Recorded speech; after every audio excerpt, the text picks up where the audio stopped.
Why did a U.S. submarine launch a torpedo at this Iranian warship, striking the Iris Dana with a devastating blow to the stern? The answer lies in the Indian Ocean, where U.S. Central Command is tracking every Iranian vessel. These ships pose a direct threat to Diego Garcia, home to B-2 stealth bombers. Well, even this ordinary-looking cargo ship, for instance, hides a long-range missile system right beneath its hull that can reach the U.S. bases in a very short time. In response to these hidden dangers, the U.S. took out 20 IRGC Navy ships and the prized Soleimani Catamaran class, a high-speed, twin-hull warship armed to the teeth. On March 4, 2026, the Indian Ocean witnessed something we haven't seen since World War II: an American submarine sinking an enemy warship with a single torpedo. Here is exactly how it went down. It's just before dawn. The Iranian frigate Iris Dana, a heavily armed Mauj-class warship, is sailing roughly 40 nautical miles off the southern coast of Sri Lanka. She's heading home after participating in a multinational naval exercise in India. But unbeknownst to her crew of around 180 sailors, they are being hunted. Lurking beneath the surface is a U.S. Navy fast attack submarine. But its mission that morning was absolute. The American sub locks onto the Iranian warship. The weapon of choice, a single Mark 48 heavyweight guided torpedo.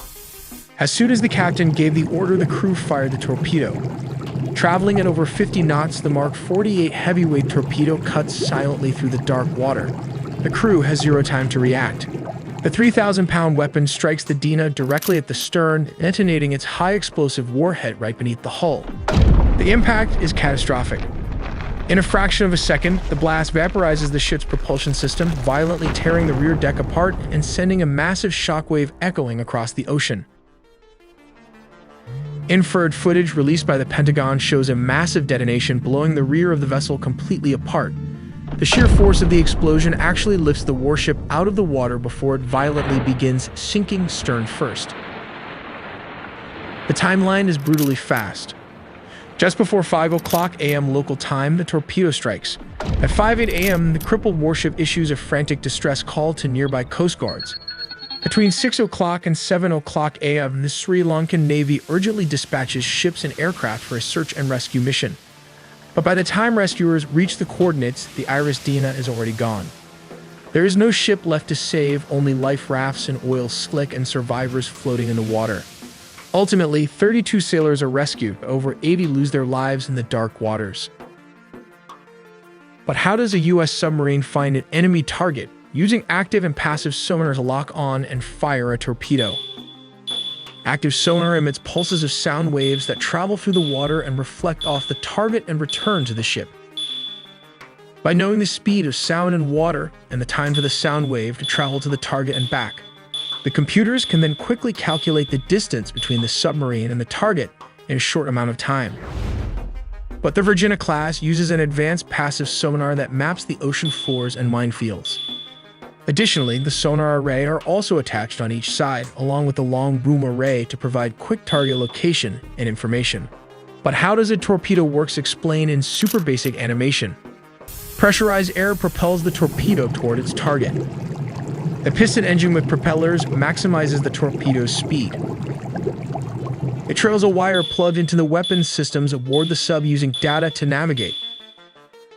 The torpedo accelerates to 32 knots over 35 miles an hour with a range of 8 miles or 12 kilometers. As it nears its target, the wire is cut and its sonar takes over navigation. If a torpedo misses its target, it can circle back and starts hunting the target with its sonar. This one torpedo has the explosive power of 1,200 pounds of TNT, and I guess you do not want to be at the receiving end of this weapon. But reports suggest that new breed of barracuda torpedo or supercavitating are going to be the latest upgrades. If you're looking to upgrade your digital defense system, you need to check out this military-grade VPN. Think of Surfshark VPN as your frontline defense. It scans and detects threats, alerting you to thousands of dangerous emails. Beyond that, it includes a robust antivirus software to shield your devices from viruses, malware, and tracking by ads, bots, or third parties. Finally, with Surfshark VPN, a single subscription covers not just you, but also your friends or even your entire city if you wanted.